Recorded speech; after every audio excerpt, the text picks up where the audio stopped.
Dear students, welcome back. In the previous session, we have seen the introduction of the heart and also the external features of the heart. In the introduction, we have seen what a heart it is, where it is situated. Okay, the heart is a conical hollow muscular organ which is situated in the middle mediastinum and it is enclosed within the pericardium. And it pumps blood to various parts of the body to meet their nutritive requirements. And then the heart is placed obliquely behind the body of the sternum and the adjoining parts of the costal cartilages.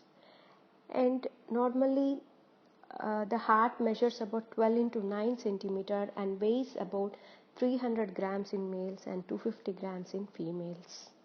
These are the things we have seen in the introduction of the heart. Now coming to the external features, in the external features we have seen that the heart is having 4 chambers and these chambers are separated from each other by grooves present in between them, and also this heart is having an apex. This is called apex and base.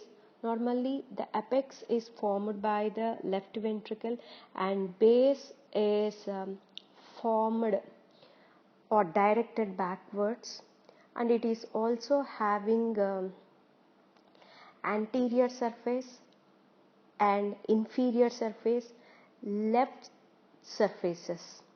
Okay, and these surfaces are demarcated by the borders, and the borders are the left border. So here we can see this one is the left border and inferior border, right border and the upper borders. So these are all the things we have covered in the previous sessions. How these chambers are divided with the help of grooves, what are those grooves, and all we have seen in the previous sessions.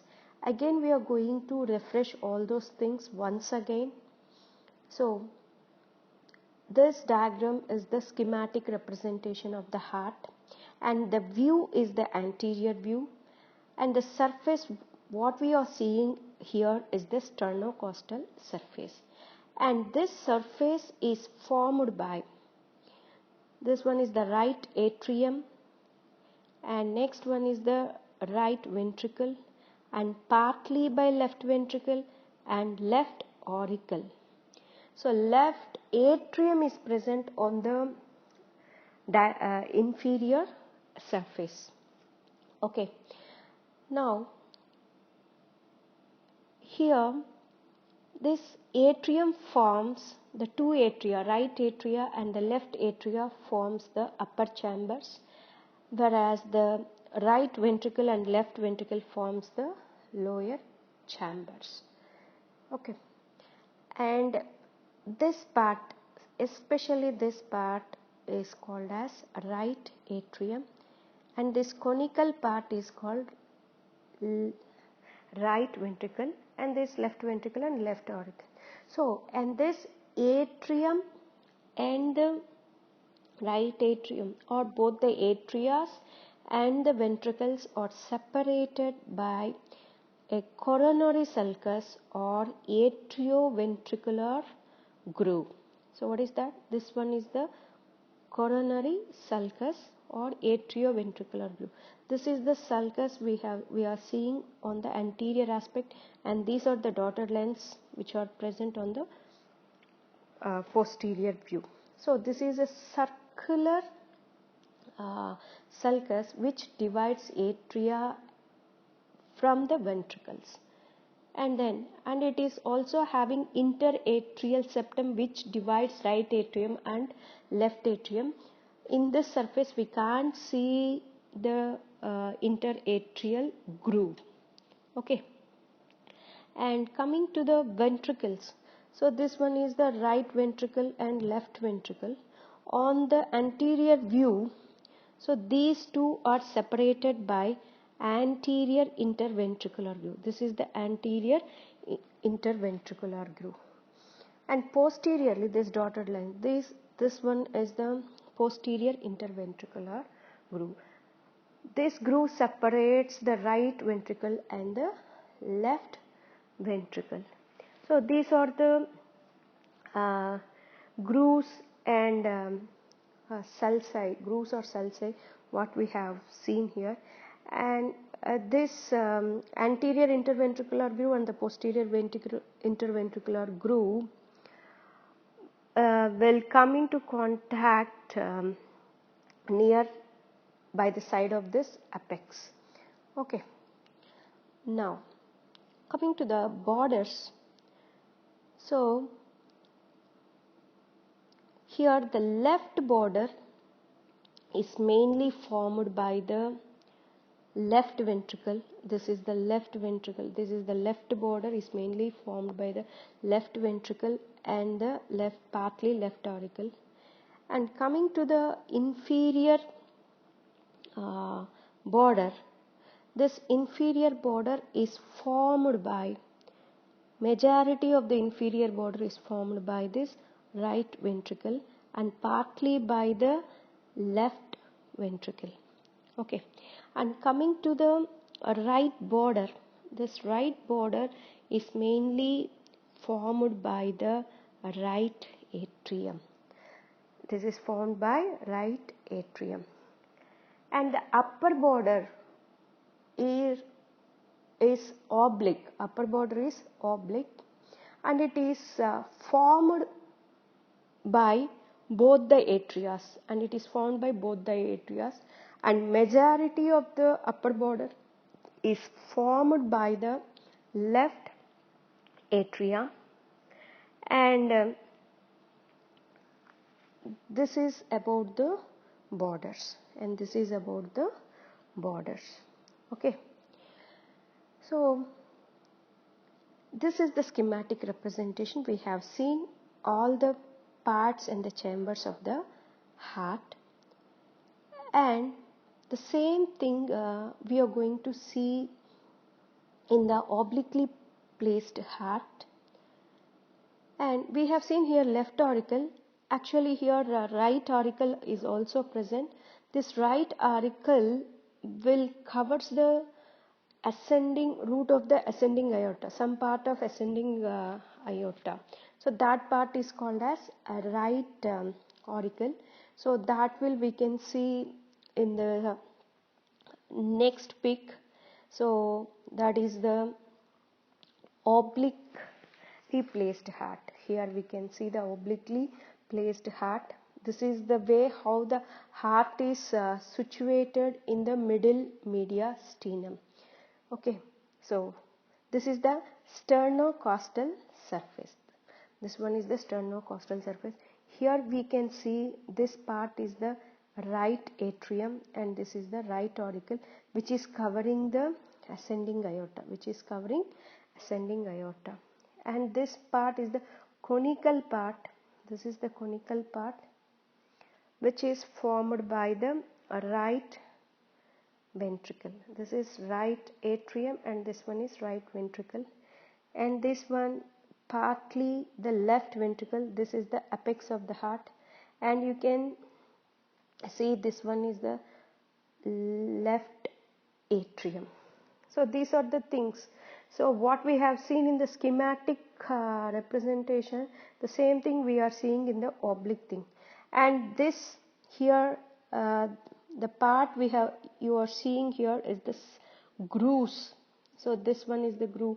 So this groove is called as coronary sulcus, and this one is the anterior interventricular sulcus. Here we can't see the posterior thing, so we have to go for the posterior view, that is the diaphragmatic surface. On that only we can see that posterior interventricular sulcus there.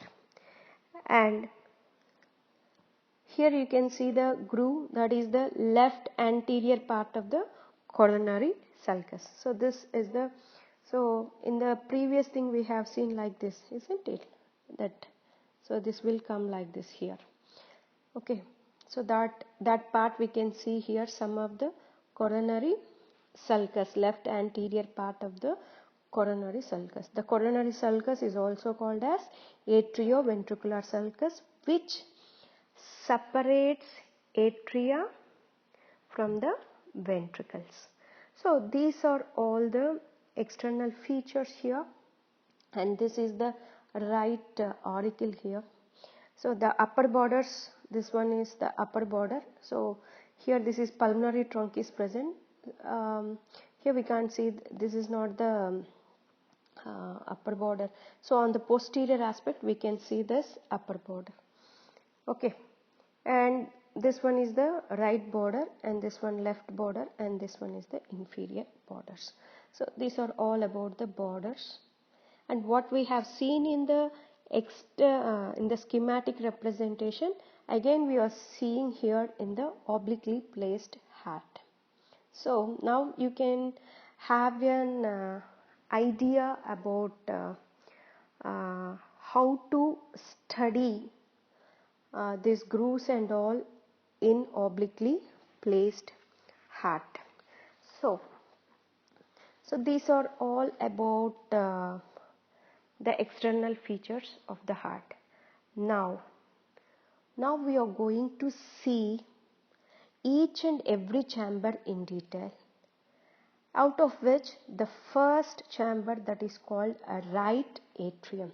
This is the right atrium. Now we are going to see in detail this right atrium. So the right atrium is the upper chamber of the heart.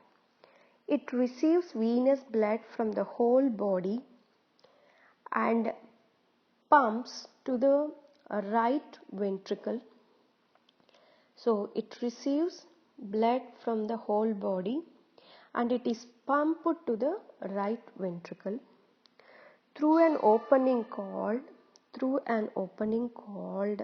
tricuspid opening or atrioventricular opening, and it forms the right border. So it forms the right border and parts of the upper border. It forms the right atrium, forms the right border and parts of the upper border, and it forms the sternocostal surface. That means it is present, the right atrium is present on the sternocostal surface and also the base of the heart. As we know that the base of the heart is formed by the upper parts of both the atria. So the right atrium will have such a kind of external features. So the right atrium is the right upper chamber of the heart. It receives venous blood, that is impure blood, from the whole body and pumps to the right ventricle through an opening called as tricuspid opening or atrioventricular opening. And this right atrium forms the right border of the heart and also the part of the upper border, and right atrium forms the sternocostal surface and also the base of the heart. This is about the general introduction of the right atrium. Now we will see the external features of the right atrium. Here if you can see this right atrium, the chamber is elongated. So here the chamber is elongated vertically. So the chamber is elongated vertically, receiving the superior vena cava. This is the superior vena cava at the upper end and inferior vena cava in the lower end. So the chamber is elongated vertically, receiving the superior vena cava at the upper end and inferior vena cava at the lower end. And the upper end is prolonged to the left. So this upper end is prolonged to the left to form the right auricle. This is the right auricle. the auricle covers the roots of the ascending aorta. So this is the root of the ascending. Right auricle covers the root of the ascending aorta, and it partly overlaps. So after it covers this root of ascending aorta, and it partly overlaps with the infundibulum. So here you can see this infundibulum of the right ventricle. So first of all, you should know about what do you mean by infundibulum. Infundibulum is a conical pouch-like structure. So here the infundibulum of the right ventricle, so this is a part of the right ventricle, infundibulum, which is present on the right ventricle. So this upper part of the right atrium extends to left and covers the roots of the ascending aorta and forms the right auricle, and it also overlaps with the infundibulum of the right ventricle. So commonly this infundibulum is called as conus arteriosus, from which the pulmonary trunk arises. So the infundibulum, from the infundibulum, the pulmonary trunk arises. So it is only overlapping with part of the infundibulum here. Okay, actually this infundibulum is formed from the upper and left angle of the right ventricle. Upper and left angle of the right ventricle. So this part forms the infundibulum here. So on the right side it is partly overlapped. So the upper border of the right atrium partly overlaps with the infundibulum of the right ventricle. Okay, and this upper border, if you can see this upper border's margins are notched. The upper border margins are notched, and the interior is sponge-like, which prevents free blood flow. So the upper border is notched and the interior is sponge-like. You can see this notched appearance. Okay, so and prevents the free flow of blood. Okay, along the right border, here if you can see this, along the right border of the atrium, there is a shallow vertical groove. So if you turn this heart towards the left side, we can see the groove here. Okay, along the right border of the atrium, there is a shallow vertical groove which passes from the superior vena cava above to the inferior vena cava below. This groove is called as sulcus terminalis. What is that? That groove is called sulcus terminalis, and this is produced by the internal muscular ridge. So that internal muscular ridge we are going to see in the internal features of the right atrium. Okay, it is produced by an internal muscular ridge called cristae terminalis. Okay, so because of that internal muscular ridge, a groove is formed externally. That groove is called as sulcus terminalis. Okay, and this upper part of the sulcus contains a node called as sinoatrial node, which acts as the pacemaker of the heart.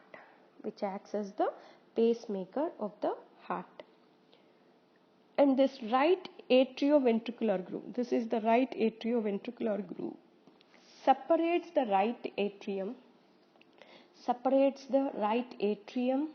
from the right ventricle, and this groove is more or less vertical and lodges the right coronary artery and the small cardiac vein.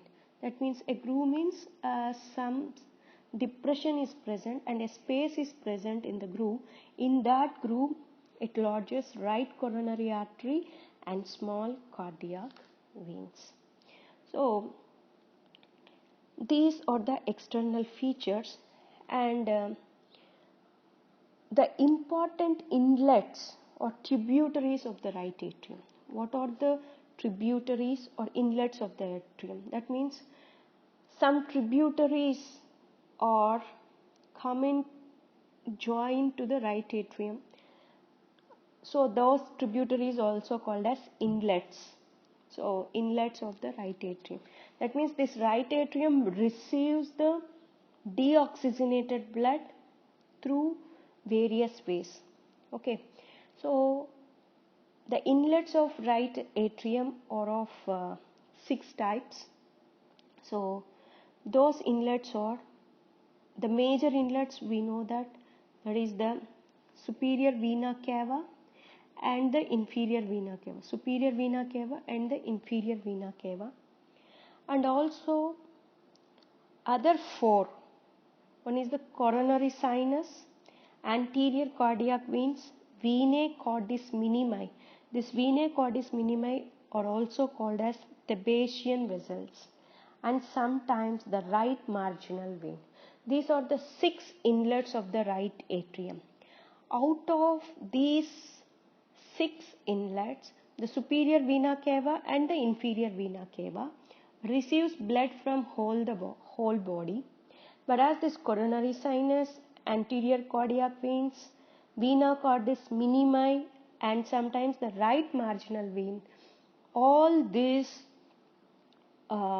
receives blood from the heart and it is poured into the right atrium. Okay, so these are about the inlets of the right atrium. Out of 6, 2 receives from the whole body and the remaining 4 receives blood from the heart itself. So that is the main difference of these inlets, that is superior vena cava and inferior vena cava. That is one set. And coronary sinus, anterior cardiac veins, vena cordis minimi, and the right marginal vein. All these related to the heart itself. Okay. These are all the inlets of the right atrium.